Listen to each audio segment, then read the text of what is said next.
कुछ हफ्तों में इमरान खान दोबारा वजीर आजम होंगे। फैसल जावेद ने बड़ी पेशगोई कर दी। कहा कि इमरान खान कुछ हफ्तों के बाद दोबारा वजीर आजम का हल्फ उठाने जा रहे हैं। सेनेटर फैसल जावेद ने मीडिया से गुफ्तगू करते हुए कहा कि इमरान खान कुछ हफ्तों के बाद दोबारा वजीर आजम का हल्फ उठाने जा रहे हैं। हम सोच रहे हैं कि हल्फ बर्दारी की तकरीब कैसे होगी। ख्वाहिश है कि इमरान खान की तकरीब हल्फ बर्दारी डी चौक पर हो।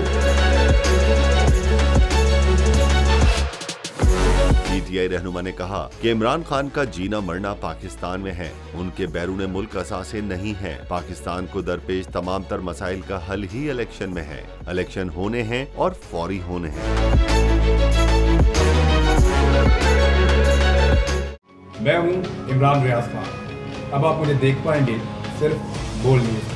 इमरान रियाज खान साहब जो हैं वो बोल फैमिली का हिस्सा बन गए हैं। बड़े अरसे बाद किसी चैनल ने हौसला किया है, तो मुझे ऐसा लगता था कि हमें बोलने की इजाजत नहीं मिलेगी, लेकिन बोल ने डिसाइड किया कि बोलने की इजाजत वो लेकर देंगे। मुझे बोल की एक चीज बहुत अच्छी लगी कि बोल ने कैटेगोरिकली कहा कि जो करना है करो, हमने अपना कोई बंदा नहीं निकालना।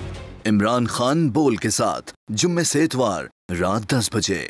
सबसे ज्यादा व्यूज, सबसे ज्यादा रील्स और सबसे ज्यादा रेटिंग के साथ बोल अब भी नंबर 1 पोजीशन पर बरकरार।